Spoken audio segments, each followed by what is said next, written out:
Hi everyone, you're all very welcome tonight to this evening's lecture, Feminist Mapping, a Gallery of Possibilities by Dr. Meghan Kelly. My name is Melissa Boyle and I'm the Director of Rua Red, South Dublin Arts Centre and the Curator of the Magdalen Series. This evening's event is part of a wider programme marking International Women's Day and also the closing of the MAP, a collaboration by Rachel Fallon and Alice Maher, and We Are the Map, a collaboration by Sinead Gleeson and Stephen Shannon. It's the second exhibition in the Magdalen Series at Rua Red. And just to give some of you some context to what the Magdalen Series is, it's a programme of exhibitions, interventions, performances and events in response to the figure of Mary Magdalene. The commissioning process for the series started in 2018 with an invitation to artists that I knew would create really significant and interrogative work in response to the conflicted and mysterious figure of Mary Magdalene. The artists are Amanda Coogan, Rachel Fallon, Alice Maher, Jessie Jones and Grace Diaz, some of whom are joining us online tonight. And as part of our education and engagement programme at Rua Red, we create new ways for people to engage with contemporary art through inviting a wide range of people to access contemporary art through the subject matters and themes within the work. When Rachel Fallon suggested that we invite Meghan Kelly to deliver a lecture, I knew instinctively that she would be a really incredible addition to the programme. So I'm just going to say a few words about Meghan. So Meghan works at the intersection of mapping, feminist theory and digital storytelling. She applies feminist principles across spatial data, map design and mapping processes to reveal and challenge systems of power and oppression. Meghan is currently exploring the role of maps and mapping technologies in digital storytelling, feminist map symbolization and the satellite industry. You're very welcome tonight, Meghan. Meghan has just recently completed her PhD in feminist mapping, content form and process. So the format for tonight, we're delighted to have you, by the way, Meghan, and we were so delighted whenever we sent that email and you said that you would love to do the talk, and we thought it was you're the perfect person to really kickstart our programme for the week, which goes right through until the 12th of March. Just in terms of some housekeeping rules, I can't see everybody tonight, which is a pity, but I know that you're all out there. Meghan will speak for approximately 30 to 45 minutes, and then following that, we will have a Q&A session. We won't be able to hear your voices directly, but if you type your questions just into the Q&A function, and I will select some questions and ask Meghan. Okay, so over to you, Meghan. Thank you so much. I'm so excited to be here. Let me get everything set.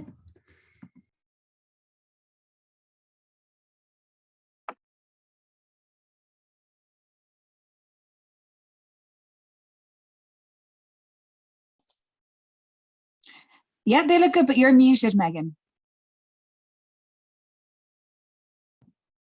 There we go. Thank you so much. Good evening, everyone. Thank you for being here. I wanted to begin by thanking Rua Red, Melissa Boyle, and the artists behind the Magdalen Series for the invitation for this lecture. I was thrilled when you all reached out to me. I also wanted to thank Joyce, Orla, and Francesca for helping pull everything together. I always appreciate the emails of support that you all provided, so thank you. But overall, I'm just really honored to share my work in the area of feminist mapping and to be in conversation with you all today, especially, as the gallery celebrates International Women's Day, as well as the closing of the MAP and We Are the MAP. So to provide a little bit of a roadmap for today, I'll begin by briefly introducing myself. I won't expand much beyond what was just said, but also trying to also show kind of the contemporary motivations for the work that I'm doing. I'll provide a very, very brief history of feminist mapping. And so, feel free to ask me questions or, get in contact after the talk. Before providing kind of the feminist frame that I use in my work or that I use broadly in my dissertation. And so I continue to kind of grapple with similar questions today. I'll then apply this feminist frame in what I'm calling a gallery of possibilities. This was before I was invited to talk at this gallery, where I kind of was starting to figure out ways to present this type of work. And then at the end, I'll point to what I think of when we think about feminist mapping going forward and thinking about the futures of this type of work. So as mentioned, my name is Meghan Kelly, and I'm currently an assistant professor at Durham University and a visiting scholar at Dartmouth College in the US. And my research is largely centered on feminist mapping. And the beauty of this type of work is that I'm able to kind of apply these concepts, these frames across a variety of case studies. And so I've looked at anything from borders and migration to policing, housing, public health, and climate change. And most recently, I've been thinking about how mapping technology and notably satellite data is being used in the news. And so how can we think about pixels and satellite data as through a feminist lens? Broadly, I want to stress that feminist mapping to me is inherently interdisciplinary and transdisciplinary. And so that's why I'm so excited for this invitation, because I think it's really fun and remarkable and enriching to be able to talk to folks outside of, my little hub of geography and cartography. And then it really just helps frame, who I am as a researcher, who I am as a map maker, as well as a teacher. Throughout the talk, I will be adding in little citations throughout. And so I did not collate them all, as I probably should have. But if anyone's interested in any of the items that I'm referencing, please send me a message. I'm happy to follow up. Additionally, I am a practicing cartographer. And so here's a snapshot of my digital portfolio. This is me before I had bangs. But this is where I really try to bring theory into practice, that how can I take kind of the theoretical side of my academic research and actually put it in practice in everyday life. And so I've worked in kind of data journalism and kind of cartography lab settings, and really have tried to push the bounds of what is happening in those spaces through a feminist perspective. And so I really hope to kind of merge and bridge theory and practice in the type of work that I'm doing.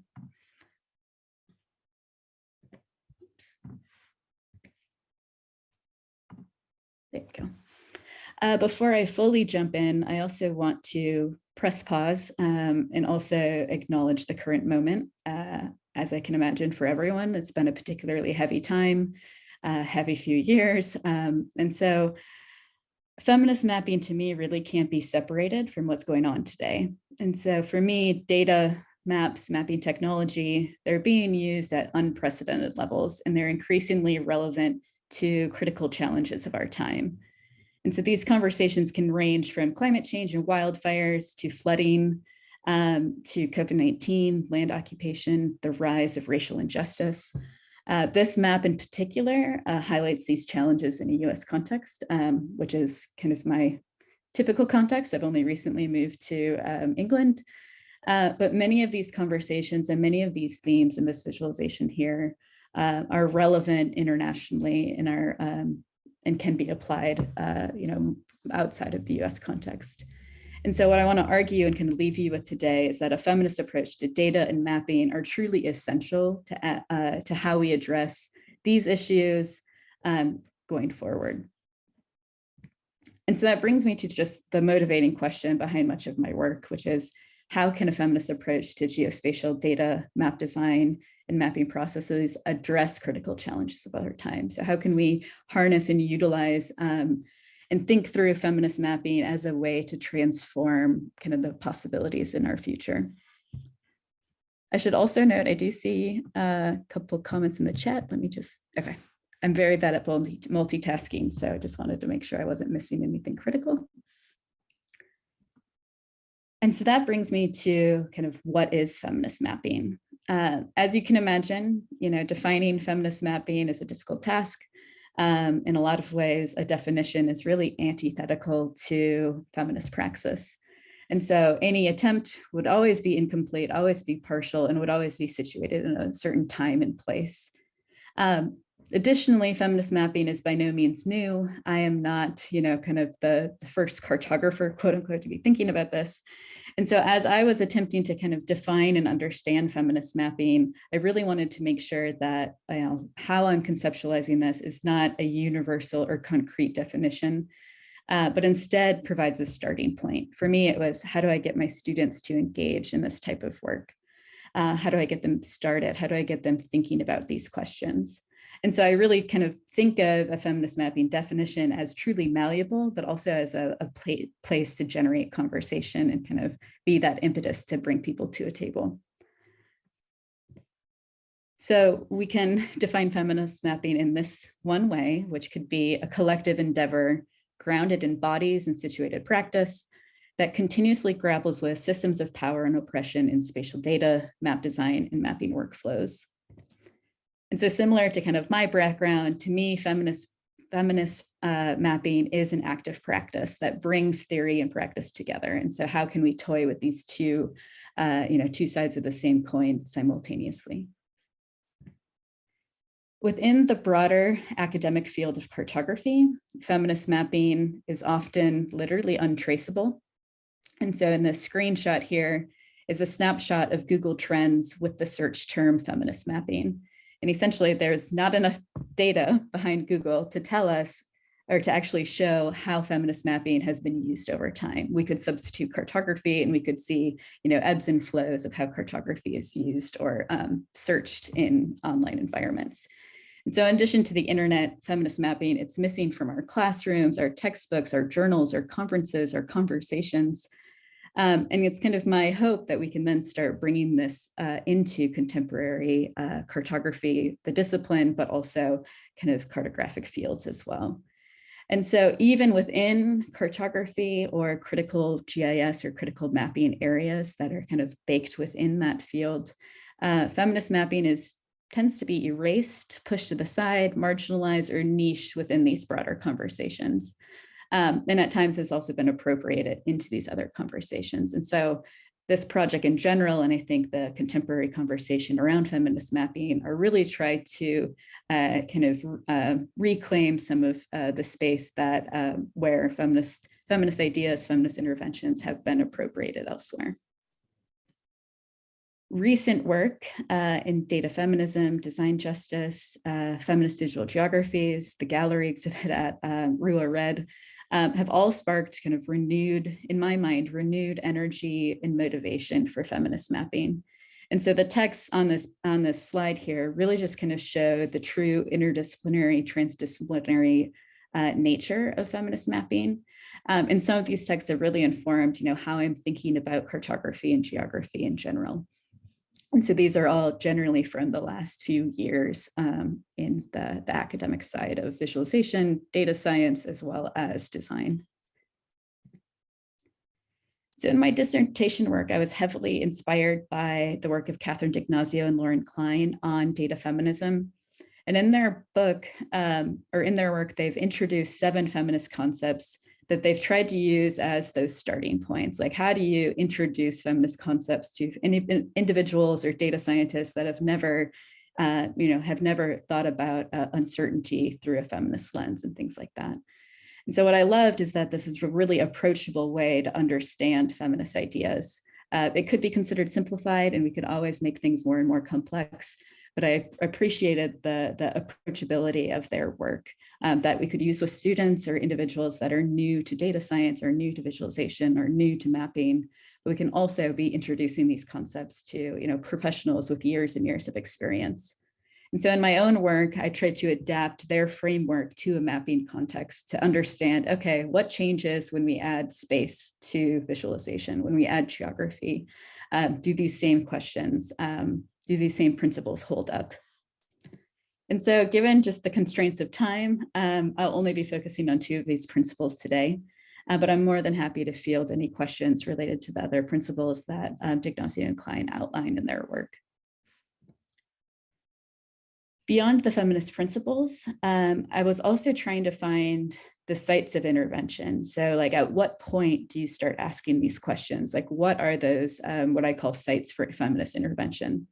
And again, kind of drawing from D'Ignazio and Klein, I started thinking about content, form, and process as these areas where we can intervene in the conversation. So we can intervene at the data level, the spatial data level, the map design level, as well as kind of the mapping workflows and processes that overlap or kind of span both content and form.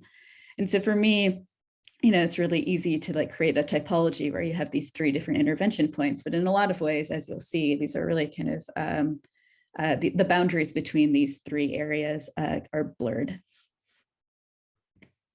And so if we want to develop some sort of feminist frame, we can bring together these feminist principles with these sites for intervention. And as we'll see throughout the rest of this talk, I'll try to pair these feminist principles with these different sites through a series of case studies or a series of examples. And so these examples I'm going to be using to illustrate feminist mapping. And so this is where I pull them together in what I'm calling a gallery of possibilities. And so this is still kind of a concept I'm toying with and writing with, so I would appreciate any thoughts or feedbacks and kind of playing with this word.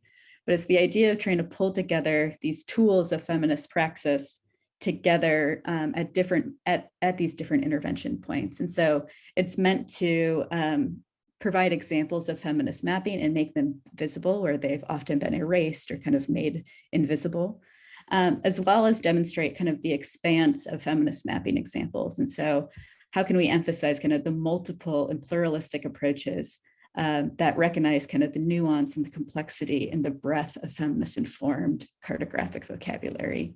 So how can we kind of plug and play and think about these ideas simultaneously?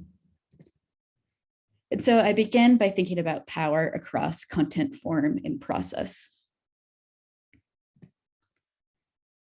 Power, of course, is also a big concept. And so in my work, you could spend an entire module at the university talking about power. So in my work, I draw on Black feminist thinkers to examine intersecting systems of power that are baked within geospatial data, map design, and mapping processes. So if we think about data itself, power dynamics determine what counts as data, who collects it, and why, and further influences kind of like the work that data can do. And so like feminist mapping, power, oops, sorry, I repeated myself there. And so today I truly draw on Black feminist thinkers that recognize and examine systems of power like racism, sexism, classism, ableism, among other systems of oppression that simultaneously privilege some while also oppressing others. And so the Combahee River Collective is one such example that examines the ways in which race, gender, and heteronormativity excluded Black women and Black lesbian women from the civil rights, as well as the women's rights movement in the United States. Kimberly Crenshaw further uses the metaphor of intersecting roads to describe the phenomenon of being oppressed from multiple directions. And so we can think of, an actual intersecting road as a combination of race, gender, class, disability that come together and show up differentially. Patricia Hill Collins further explores these concepts through the term matrix of domination. And Collins's work looks at the multiple scales of systems of oppression, and they play out across personal, interpersonal, social, as well as institutional levels. And so by thinking of power in this way, we can really understand that power permeates all aspects of society. And this includes our data, this includes our maps, and it includes the collaborations from which we do this type of work.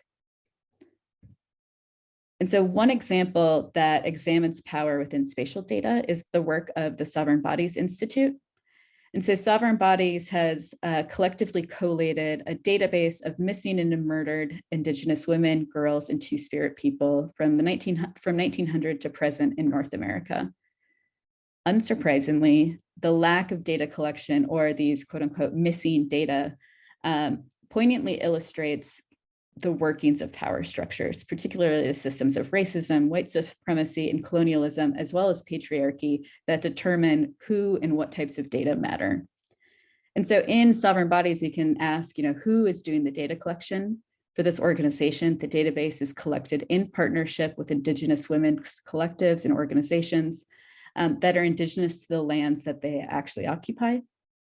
And so the data collection is determined by ongoing consultation and conversation. Further, the database works to address the database works to address the lack of data by maintaining this comprehensive resource to support community members, advocates, activists, as well as researchers working towards justice. And so Sovereign Bodies is not an open data set. You can't just go to their website, download it, and visualize it.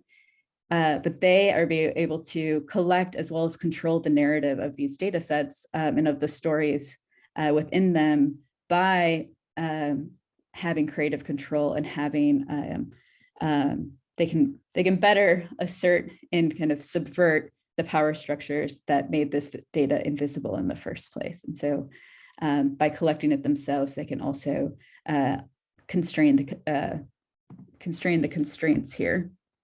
Oh, sorry. Okay. Just checking that.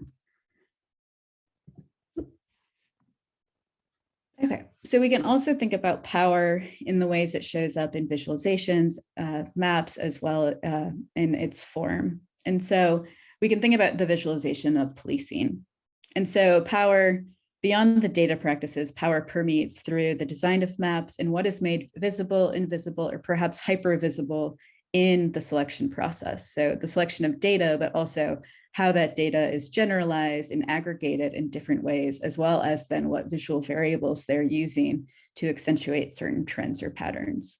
And so conventional depictions of crime in US cities like Milwaukee, where I moved from, typically look something like this.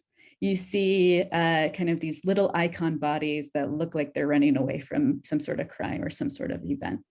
We also see these heat maps that highlight particular regions or neighborhoods within a city, often, reinforcing stereotypes about those places. And so you see this type of map, the heat map, all the time. What these maps don't show are the legacies of racial injustice, segregation, as well as disinvestment in communities of color that are inscribed within the landscape. So they don't show this ongoing disinvestment, the lack of city resources, and the over-policing within some of these communities.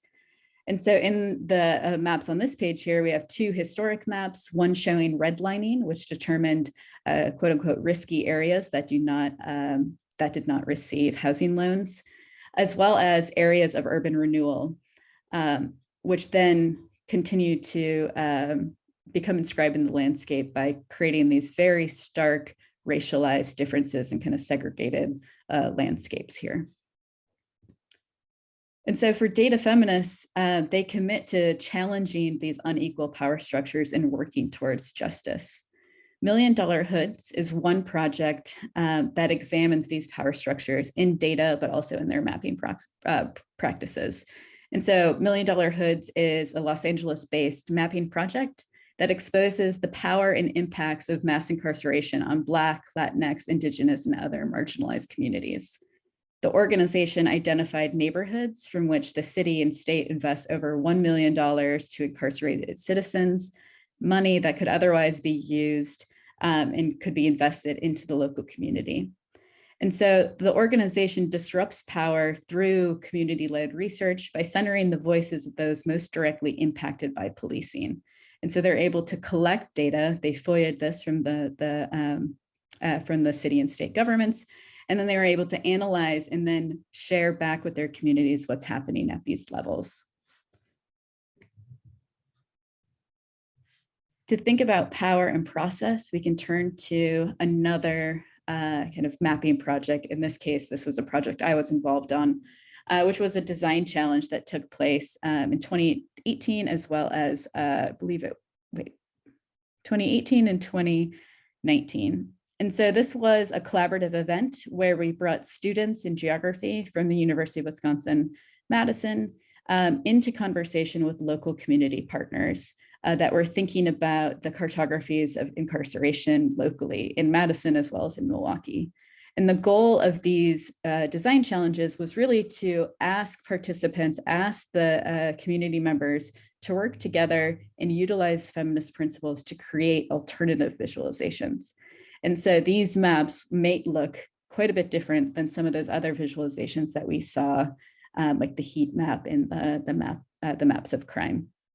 And so instead, individuals are transforming how we're thinking about crime and policing in US cities. And so if we look at just one example today, we can look at Love in the Heart of the City. And this map engages with themes surrounding the racial boundaries and the tensions within the city. And so this group chose to visualize the city of Milwaukee as the anatomical heart of the city to expose the tensions of racial violence, while also thinking about the resilience and the strength of the diverse Black community found in Milwaukee. And so this map highlights the critical cultural epicenters and portrays a nuanced and dynamic geography of Milwaukee, and provides an alternative data solution that works towards upending and liberating these systems of power that inform these spatial patterns. Next, I want to shift gears and think about our next feminist principle for the day. I turn to D'Ignazio and Klein's second principle, context, but we can also think about this as situated knowledge. And so here are just a few examples and we'll work through along the way. So situated knowledge is a term coined from Donna Haraway that recognizes that all knowledge comes from somewhere. And this is important because it rejects the idea that there can ever be, perfectly objective or perfectly universal truths. In the case of data, oftentimes big data and very large streams of data are viewed as having kind of the objective potential to solve all of our world problems because we can just let the data speak for itself. In reality, all data is situated in some way. And so this means that no data set is perfect. There's always going to be limitations to our data, whether it's big or small, and however you define big or small. And so quite simply, we can think of feminist objectivity as simply situated knowledge. And so how can we grapple with the partiality as well as the situatedness of data sets, of mapping processes, and kind of bring these together in really evocative and intentional ways. And so additionally, we can think of situated knowledge in relationship to power, because power is going to inform all of the positions of our researchers, our map makers, our data scientists, as well as the data sets themselves. And so we can think about situated knowledge, or a way to address that is reflexivity that makes visible that which is made unseen. So how can we actually kind of bring those systems of power and the ways they influence our decisions, our collaborations, our workflows, how can we make that more visible in our work? And so situated knowledge and reflexivity locate and challenge the multiple ways that data, map makers, researchers, whoever, or whatever type of visualization or work you're working on, how they occupy differential spaces of privilege and oppression. So how can we recognize that all data is partial, but it also is baked within these systems of power that permeate our everyday lives? We'll skip that one. And so we can think about context in relationship to data. And oftentimes I get students to say, but Megan, we already have metadata. We already have these little text files that go along with all of our different data files that tells us kind of the who, what, when, where, what's the scale, what's the geography of our data sets. And so this is a conventional mapping practice, is to have metadata. It's oftentimes not the funnest part of any data project, but it's super important.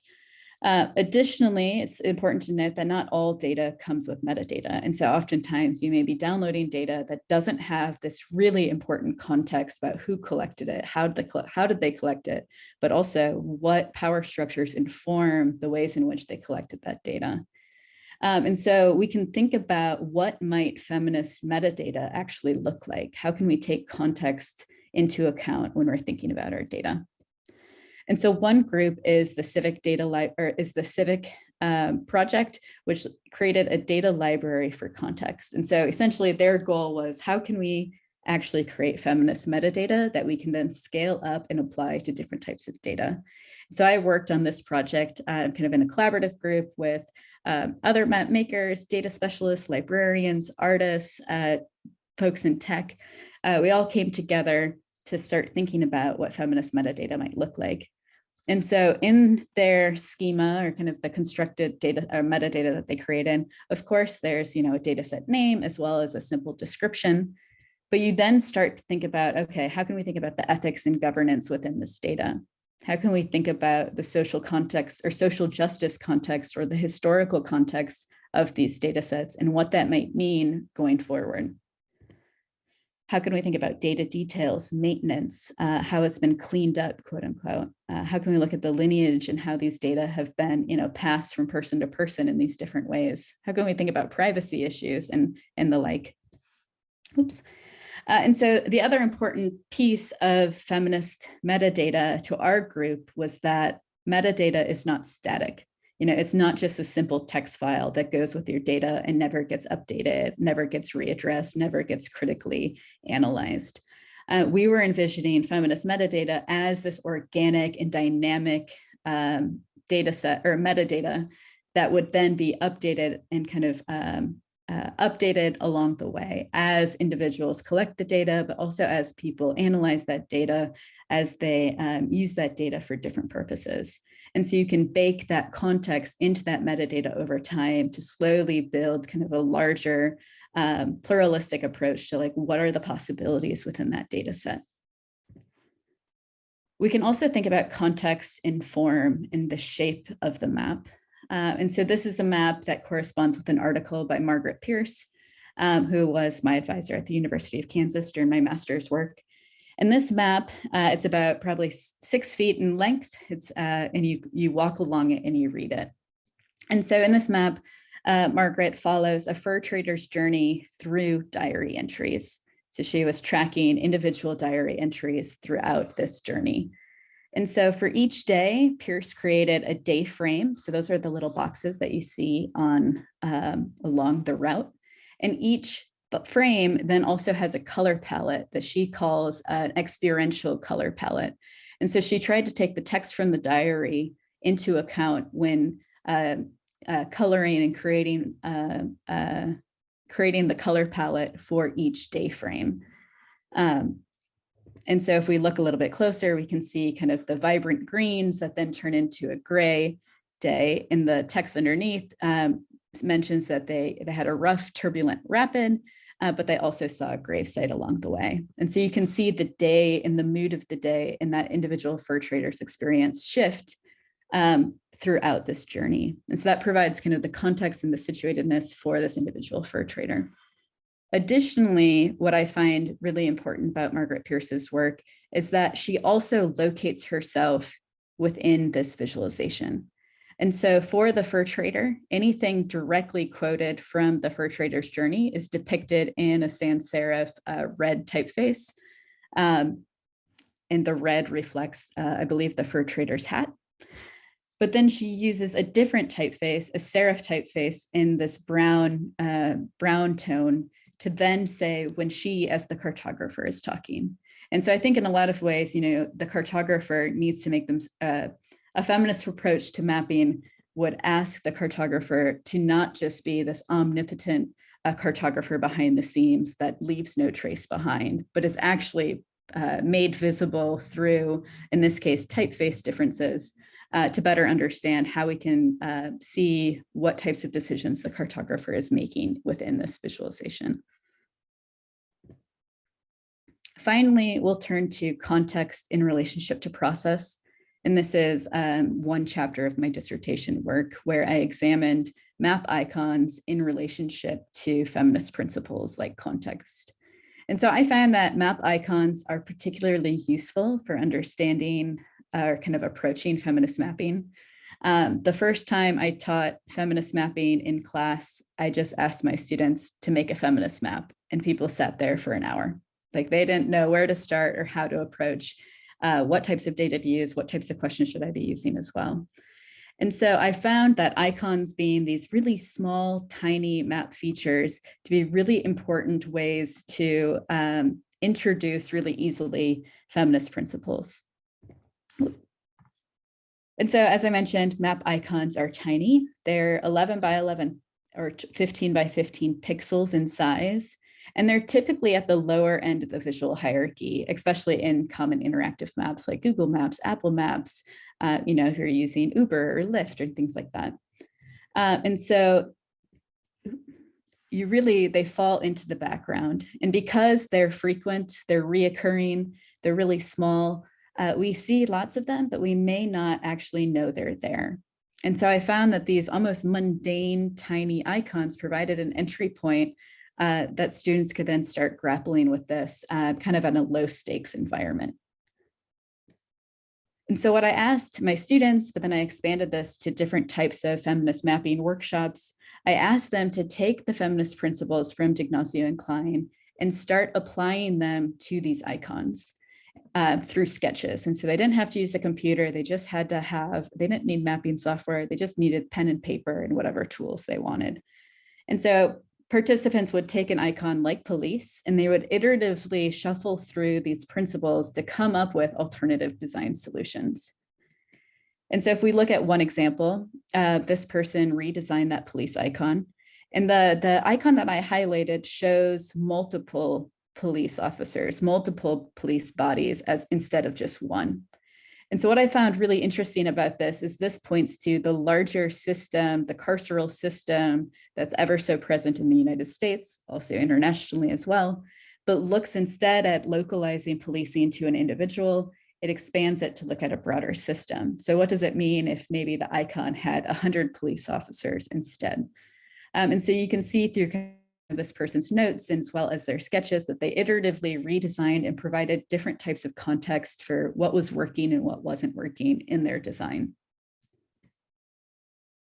In this example, another participant redesigned the police icon really from that situated contextual frame.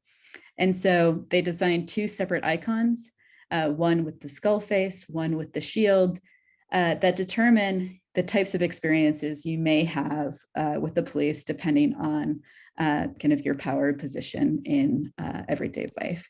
And so the first can be perceived as being threatening, prejudiced, evil, or cold. The police shield, maybe that feels protective, fair, good, friendly, things like that.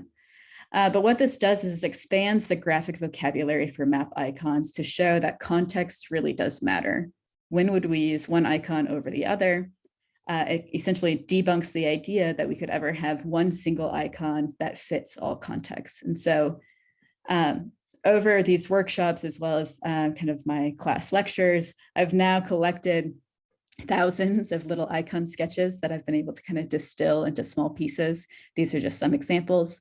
Some have, very simple context and, maybe not a lot of detail as to when and why and what principles they were using in their design.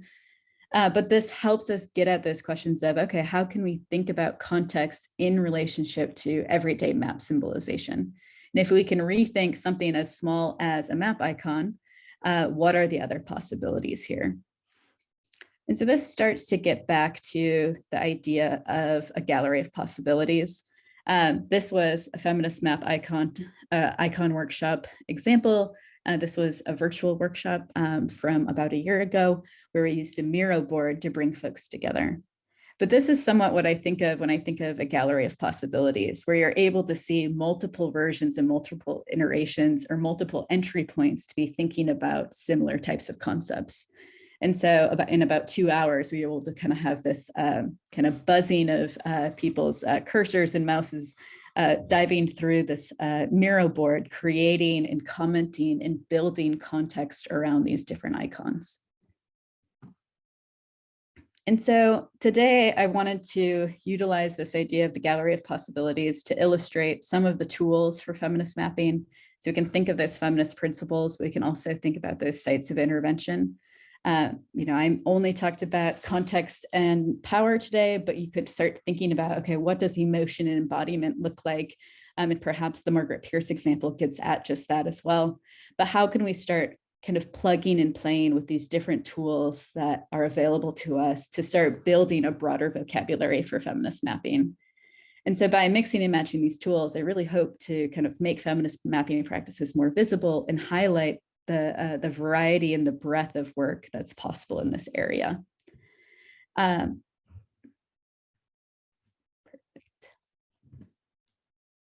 And so each of these examples reimagines and expands the cartographic vocabularies that are commonly taught in our classrooms or presented at conferences, the way we think about cartography in the academic sense or academic field. And it allows us to start thinking of alternative possibilities that then can generate more equitable and more just futures. And so I promised I would come back to this idea of feminist mapping in its definition.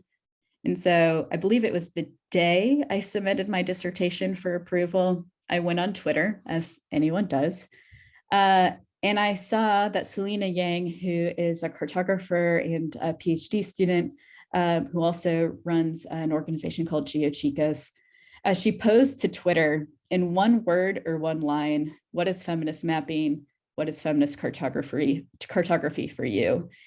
And within hours, you had this giant thread emerge of folks that are thinking about feminist mapping and are doing feminist mapping in different ways and in different contexts. You can see similarities as well as divergences in how people are thinking. But for me, this was a really important moment to be thinking about my own work, that instantaneously my dissertation was out of date, that these are ongoing collaborative conversations that need to be happening at much larger scales than just an individual. And so I finished 2 years ago, and about 1 year ago, we were able to organize a panel that brought individuals from that Twitter thread together to be in conversation, to start thinking about feminist mapping going forward. And so these are just, this is 5 folks from that Twitter thread, but are people to be keeping an eye on who are thinking about these similar types of concepts and themes in data, in design, as well as in overall processes, all bringing very different contexts, very different perspectives into thinking about feminist mapping futures. And so that being said, I want to summarize by just saying that my feminist approach to geospatial data and mapping more broadly, I hope is a way to be thinking about and addressing the challenges of our time. Perhaps most succinctly, I think mapping needs feminist thought. Our current practices, our current data, our current visualization, our current mapping processes are not working. We know they further disadvantage individuals if we want to think about, artificial intelligence and the impacts that that is having on different communities. But we need to be thinking about, there's an urgency to be thinking about feminist principles within mapping and more broadly. And so with that, I want to thank you all for your time. I would love any questions, thoughts, ideas. I would love to be in conversation with folks going forward. I added my Twitter handle as well as my Gmail account there. You can also find my academic pages as well. But yeah, thank you for your time.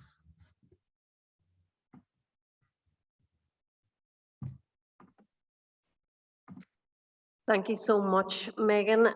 God, there was so much in that, and I've taken some notes here. I'm struck by so many kind of similarities in terms of things that I'm sure, hopefully Rachel and Alice will join in the conversation with their questions as well, that, have been thought about within their work. Like I'm thinking of, the icons or the keys that you have gone through, things that we take for granted whenever we are looking at maps that we don't question.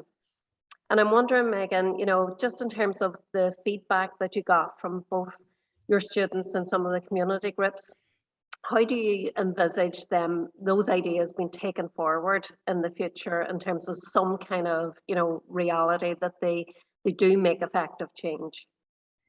Yeah, whoop. Can you hear me okay? I got some feedback. Okay. Yeah, what I hope, I like to think of the classroom and, that can be broadly defined as workshop environments and just spaces where everyone is continually learning from each other as maybe another site of intervention. That I think for me, I hope, and I think students who may end up working at Google Maps or any of these, bigger players or bigger organizations, I hope then they now have kind of the tools, the language, and the ways to kind of push back and kind of challenge, decisions that may be made at the places that they work, kind of the projects that they work on as well. And I think you see that with bigger social movements for like tech won't build it, when you have key players like Google or other major organizations, the employees themselves refusing to make surveillance software and facial recognition software and things like that. Do I wish that was happening quicker than it is? Yes, absolutely. But I do think that creating space for those types of conversations is critical. In terms of the community groups that I've worked with too, I think everyone kind of picks up and works with or leaves those workshops with different agendas and goals as well. And so many of the maps that we made, the policing maps in Milwaukee, for example, those were more around community building and creating conversation. And so, we weren't trying to change policy with those maps, but how do we, start having a graphic vocabulary we can share these types of stories kind of internally or with, organizations they know and trust. How can we then start sharing those and kind of building broader conversations in community? Sorry, I just got another unstable internet message, but no, I think you're all good, Meghan. Your picture just froze just for a second there, but I could hear you perfectly. Yeah, okay. Thank you. Okay, it's great people are asking questions. If you have a question, please use the Q&A function, just type it in. First up, we have Sinead McDonald. And Sinead would like to ask, I'm wondering if Meghan has done any mapping of digital spaces and digital redlining along intersectional lines. Yeah, so thank you for that question.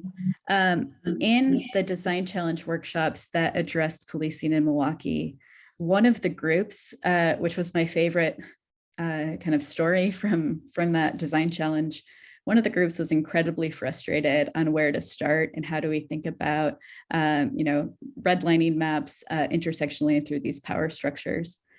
And so they printed off a bunch of these redlining maps, and I think they were just bored and started cutting them up in different ways. And so for anyone that's unfamiliar with these redlining maps, is these artificial boundaries were generated by the city planning agency as well as kind of the banking industries in these cities. And they really have no logic to them. They're completely ambiguous lines that just trace around communities of color. And so they started cutting up these redlining maps and started stitching them back together, or tried to stitch them back together, but it was nearly impossible. And so their final map ended up being a puzzle of these redlining boundaries that are totally artificial. And the idea was trying to point out and kind of almost have this performance type of map where you can't put it back together because it inherently doesn't make sense. And so how could you also then stitch these back together in different provocative ways? And so the example in the presentation, someone made kind of like a goofy, like satire face out of these redlining maps.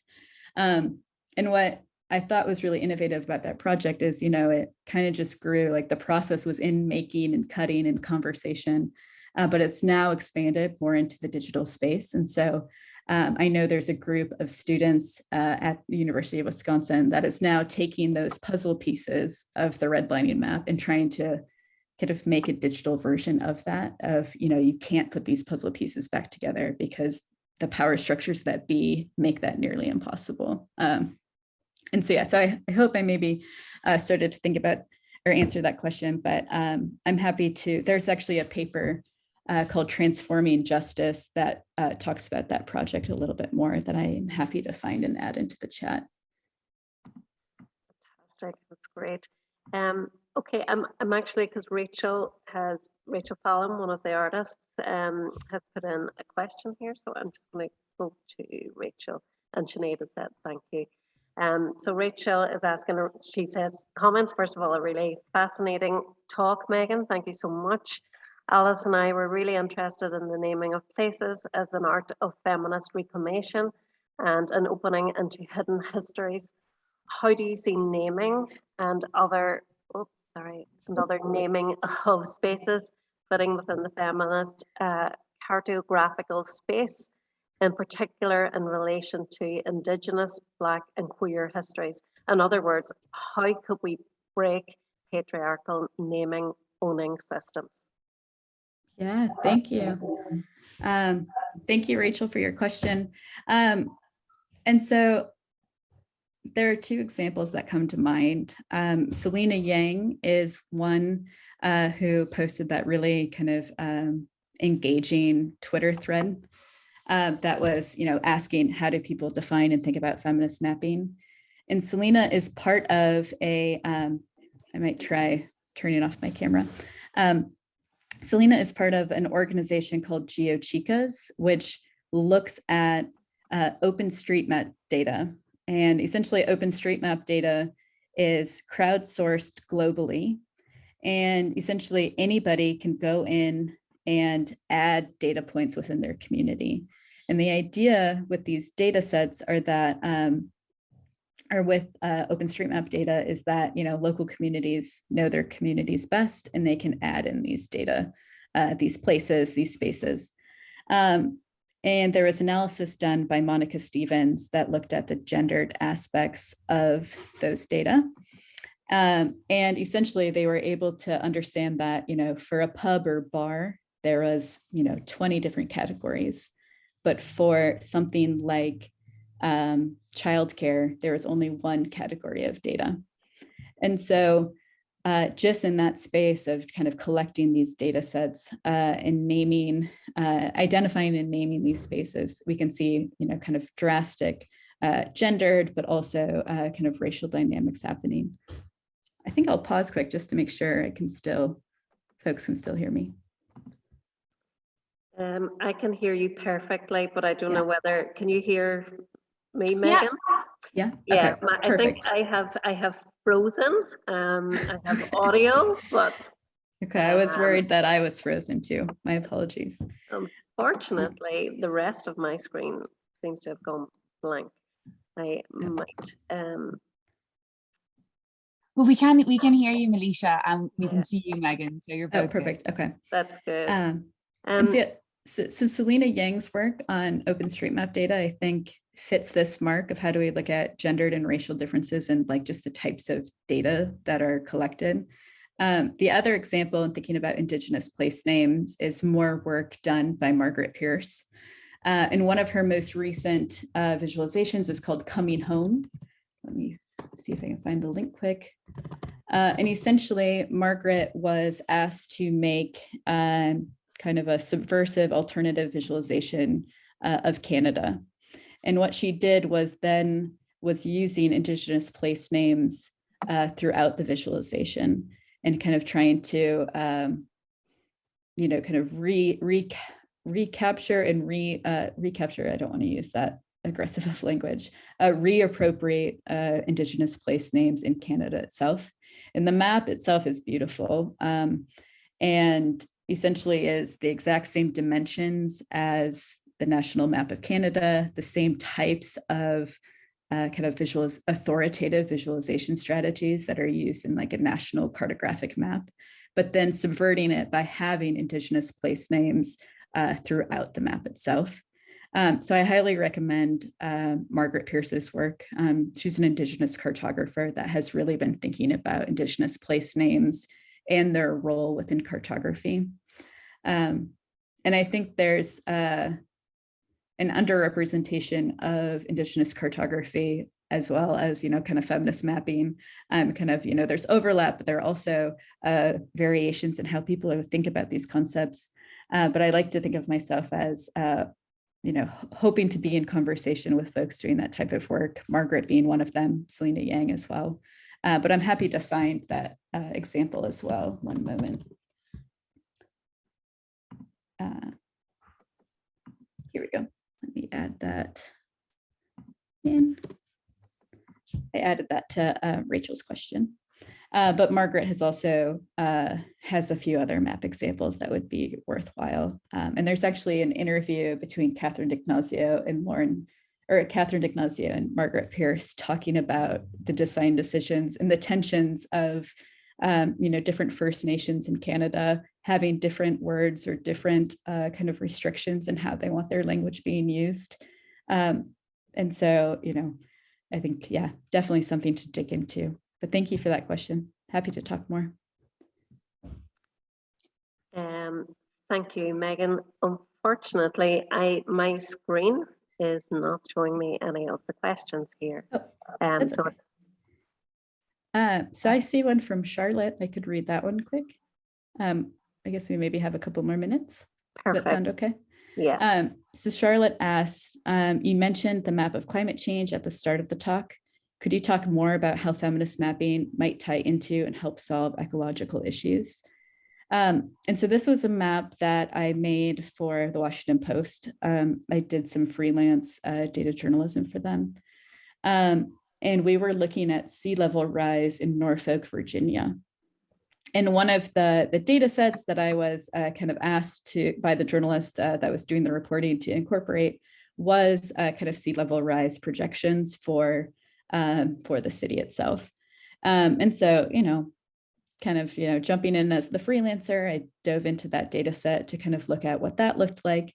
But the more I was reading their reporting, the more I understood that, you know, these are projections. Of course, there are uncertainties and limits based on these, you know, giant calculations and these giant models that, you know, are never going to be, are similarly situated as any of these data sets that I've talked about today. And so I wanted to find grounded data from the local community that actually looked at current flooding and what spaces and places had already flooded. And so I was able to kind of dig into local municipality visualizations that were tracking how, we're tracking where flooding was already occurring. And so in some of these spaces, depending on, you know, what do you call it?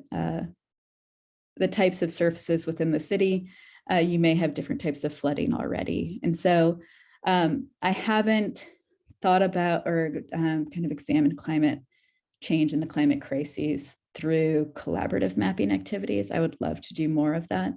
But for me, it was trying to pair these like ominous projections with what's happening on the ground and how can we bridge kind of these different scales and kind of different temporalities of these data sets. So I'm happy to find that example.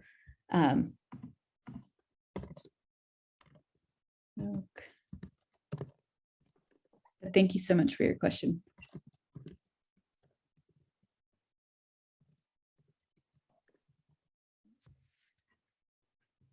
Let's see.